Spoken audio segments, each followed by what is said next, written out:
ರಾಜ್ ಗೆ ಕೃಷ್ಣನ ಜೊತೆ ನಮ್ಮ ವಂಶಿ ಡೇಟ್ ಫಿಕ್ಸ್ ಆಗಿದೆ. ಕೃಷ್ಣ ವಂಶಿ ಮಾರ್ಚ್ 2ರಿಂದ ರಾತ್ರಿ 9:30ಕ್ಕೆ ನಿಮ್ಮ ಉದಯ ಟಿವಿಯಲ್ಲಿ.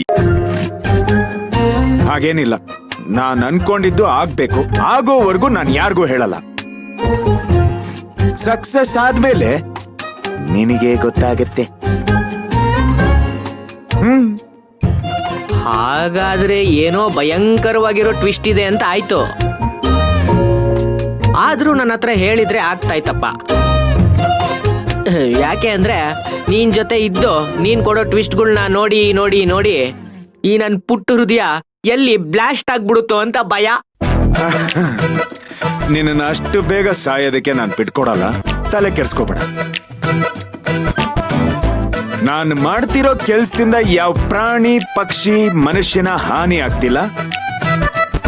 ಆದ್ರೆ ಒಬ್ರಿಗೆ ಖುಷಿ ಕೊಡುತ್ತೆ ನೋಡು. ನೀನ್ ಹೀಗೆಲ್ಲ ಮಾತಾಡಿದ್ರೇನೆ ನನಗ್ ಭಯ ಆಗೋದು. ಒಟ್ನಲ್ಲಿ ಸಿಸ್ಟರ್ಗೇನು ಪ್ರಾಬ್ಲಮ್ ಆಗಲ್ಲ ತಾನೆ? ಅವ್ರ ಮನ್ಸಿಗೆ ನೋವು ಆಗ್ದಂಗೆ ನೀನ್ ಏನ್ ಮಾಡಿದ್ರು ಓಕೆ. ಅಲ್ಲ, ಅವರು ಖುಷಿ ಪಡ್ಲಿ ಅಂತೇನೆ ನಾನು ಇಷ್ಟೆಲ್ಲ ಮಾಡ್ತಿರೋದು. ಅವ್ರು ಖುಷಿ ಪಡ್ತಾರೋ ಇಲ್ವೋ ಅದ್ ನನಗೆ ಗೊತ್ತಿಲ್ಲ. ಬಟ್ ನಾನು ಅನ್ಕೊಂಡಿದ್ದನ್ನ ಮಾತ್ರ ನಾನು ಮಾಡೇ ಮಾಡ್ತೀನಿ. That's all.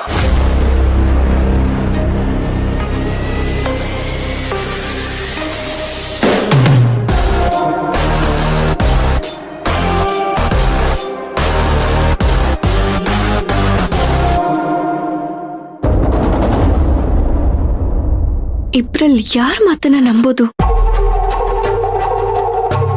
ಮೇಡಮ್ ನೋಡಿದ್ರೆ ಇವತ್ತು ವಿಜಯಕ್ಕ ಮದ್ವೆ ಆಗಿದ್ದ ದಿವ್ಸ ಅಲ್ಲ ಅಂತ ಹೇಳ್ತಿದ್ದಾರೆ. ವಿಜಯಕ್ಕ ನೋಡಿದ್ರೆ ಇವತ್ತಿನ ಮದ್ವೆ ಆಗಿದ್ದ ದಿವ್ಸ ಅಂತ ಹೇಳ್ತಿದ್ದಾರೆ. ಅಕ್ಕ ನನ್ನ ಹತ್ರ ಏನಾರು ಸುಳ್ಳು ಹೇಳ್ತಿದ್ದಾರ?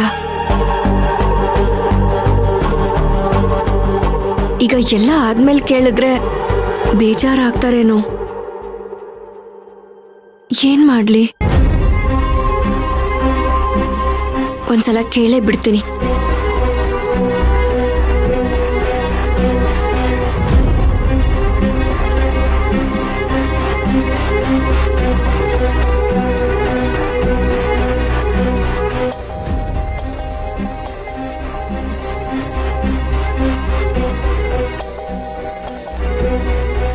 ಹೇಳಿ ಅಕ್ಕ. ಮಯೂರಿ, ನೀನ್ ಹೊರಗಡೆ ಹೋಗಿರೋದ್ರ ಬಗ್ಗೆ ಮತ್ತೆ ಏನಾದ್ರೂ ಕೇಳಿದ್ರಾ?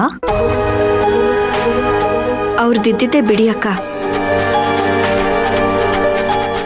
ನಾನು ನಿಮ್ಗೆ ಫೋನ್ ಮಾಡೋಣ ಅಂತ ಫೋನ್ ಕೈಯಲ್ಲೇ ಇಟ್ಕೊಂಡು ಯೋಚನೆ ಮಾಡ್ತಿದ್ದೆ.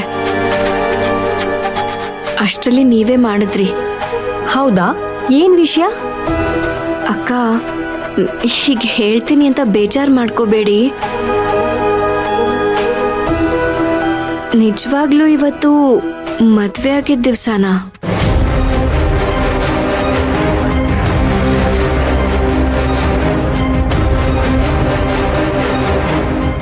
ಯಾಕಕ್ಕ ಏನು ಹೇಳ್ತಿಲ್ಲ? ನಾನು ಹೀಗೆ ಕೇಳ್ತಿದ್ದೀನಿ ಅಂತ ನಿಮಗೆ ಬೇಜಾರೇನಾರು ಆಯ್ತಾ? ಇಲ್ಲ ಮಯೂರಿ, ಇವತ್ ನಾವ್ ಮದ್ವೆ ದಿವಸ ಅಲ್ಲ.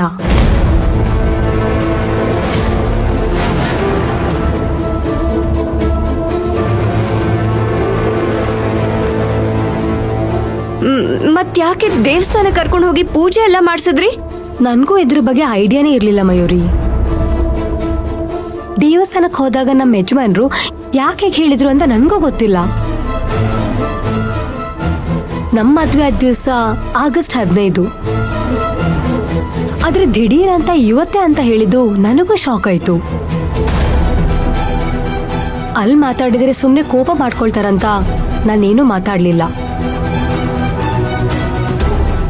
ನಾನು ಹಾಗೆ ನಡ್ಕೊಂಡಿದ್ದಕ್ಕೆ ನಿನಗೆ ಬೇಜಾರಾಯ್ತೇನೋ ಮಯೂರಿ. ಸಾರಿ ಮಯೂರಿ. ಅದಕ್ಕೆ ನಾನು ಮನೆಗೆ ಬರ್ತಿದ್ದ ಹಾಗೆ ಈ ವಿಷಯ ಹೇಳಿದ್ದಕ್ಕೆ ಅವ್ರು ನಂಬಲಿಲ್ಲ ಅಕ್ಕ. ಅವರು ಇದನ್ನೇ ಹೇಳಿದ್ರು.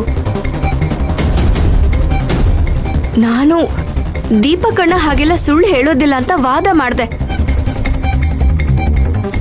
ಆದ್ರೆ ಇವ್ರು ಯಾರು ನಂಬಲಿಲ್ಲ. ಇಲ್ಲಿ ನೋಡಿದ್ರೆ ಅವ್ರು ಹೇಳಿದ್ದೆ ಸರಿಯಾಗಿದೆ. ಆದ್ರೆ ದೀಪಕಣ್ಣ ಯಾಕೆ ಈ ರೀತಿ ಸುಳ್ಳು ಹೇಳಿದ್ರು? ಗೊತ್ತಿಲ್ಲ ಮಯೂರಿ. ಈಗ ಅವ್ರ ಮನೆಗ್ ಬರ್ತಾರಲ್ಲ, ವಿಚಾರಿಸಿ ಹೇಳ್ತೀನಿ. ಹಾಗೆ ಇನ್ನೊಂದು ವಿಷಯಕ್ಕೆ ನಿನ್ನ ಹತ್ರ ಸಾರಿ ಕೇಳ್ಬೇಕಿತ್ತು. ಯಾವ ವಿಷಯಕ್ಕ? ನಿನ್ನ ದೇವಸ್ಥಾನಕ್ಕೆ ನಾನಾಗೆ ಕರ್ಕೊಂಡು ಹೋಗಿಲ್ಲ. ನಮ್ಮ ಯಜಮಾನ್ರು ಫೋನ್ ಮಾಡಿ ಕರ್ಕೊಂಡ್ ಬಾ ಅಂತ ಹೇಳಿದ್ರು. ಫೋನ್ ಮಾಡಿದಾಗ ತಾರಕಣ್ಣ ಪಕ್ಕದಲ್ಲಿದ್ದಾರಂತ ಹೇಳಿದ್ರು. ನನಗ್ ಭಯ ಹುಡ್ಸೋಕೆ ಸುಳ್ಳು ಹೇಳಿರ್ಬೋದು ಅಂತ ನಾನು ಅನ್ಕೊಂಡಿದ್ದೆ. ಆದ್ರೆ ನಿಜವಾಗ್ಲೂ ತಾರಕಣ್ಣ ದೇವಸ್ಥಾನದಲ್ಲಿದ್ರು. ಅವರಲ್ಲಿರ್ತಾರ ಅಂತ ನಾನು ಎಕ್ಸ್ಪೆಕ್ಟೇ ಮಾಡಿರ್ಲಿಲ್ಲ. ಅದಕ್ಕೆ ಸಾರಿ ಕೇಳ್ತಿದ್ದೀನಿ. ಹೋಗ್ಲಿ ಬಿಡಿ ಅಕ್ಕ. ಅವರಲ್ಲಿದ್ದಾರೆ ಅಂತ ಗೊತ್ತಿದ್ದಿದ್ರೆ ನೀವ್ ತಾನೇ ಏನ್ ಮಾಡೋದಕ್ಕಾಗ್ತಿತ್ತು? ಏನು ಮಾಡೋದಕ್ಕಾಗ್ತಿರ್ಲಿಲ್ಲ. ಯಾಕಂದ್ರೆ ಗಂಡನ್ ಮಾತನ್ನ ಕೇಳಲೇಬೇಕಲ್ವಾ?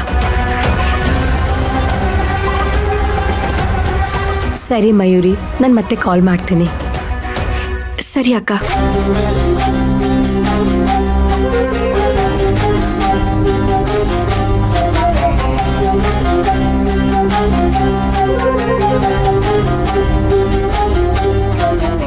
ಯಾಕೆ ಇವ್ರು ನನ್ನ ಜೀವನದಲ್ಲಿ ಹೀಗೆಲ್ಲ ಆಟ ಆಡ್ತಿದ್ದಾರೆ? ಸುಮ್ನೆ ಅಂತೂ ದೇವಸ್ಥಾನಕ್ಕೆ ನನ್ನ ಕರ್ಸ್ಕೊಳ್ಳೋದಿಲ್ಲ. ಖಂಡಿತವಾಗ್ಲೂ ಏನೋ ಉದ್ದೇಶ ಅಂತೂ ಇದ್ದೇ ಇರುತ್ತೆ. ಅದು ಒಳ್ಳೇದಕ್ಕೋ ಕೆಟ್ಟದಕ್ಕೋ ಯಾವುದು ಗೊತ್ತಾಗ್ತಿಲ್ಲ. ದುರ್ಗಮ್ಮ, ಎಲ್ಲ ನೀನೇ ನೋಡ್ಕೋಬೇಕು.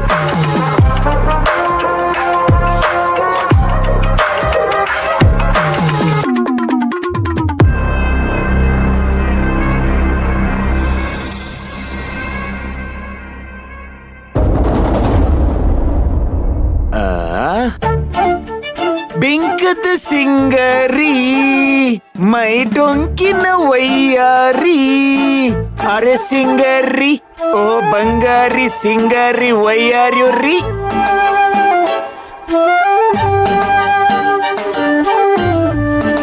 ಏನ್ರಿ ಯಾವಾಗ್ಲೂ ಸ್ಟವ್ ಮೇಲೆ ಇಟ್ಟಿರೋ ಪ್ರೆಷರ್ ಕುಕ್ಕರ್ ತರ ಪ್ರೆಷರ್ ಅಲ್ಲೇ ಇರ್ತೀರಾ? ಸ್ವಲ್ಪ ಆದ್ರೂ ನಗಬಾರ್ದ? ನಗ್ಲಿ ಅಂತಾನೆ ಹಾಡಾಡಿದ್ದು. ನಗು ಬರ್ಲಿಲ್ವಾ? ಬೇಡ ಬಿಡಿ. ಬರ್ತಾ ಬರ್ತಾ ಟೈಮಿಂಗ್ಸೇ ಇಲ್ಲ ದುರ್ಗಮ್ಮನ ಅವತಾರಕ್ಕೆ. ಏನು ನೀವ್ ಊಟ ಮಾಡಿಲ್ವತ್ತೇ? ನನಗೆ ಊಟ ಮಾಡೋ ಮನ್ಸಿಲ್ಲ. ಊಟ ಮಾಡೋದಕ್ ಮನ್ಸ್ಯಾಕ್ ಬೇಕು? ಬಾಯಿ ಇದ್ರೆ ಸಾಕಾಗಲ್ವಾ?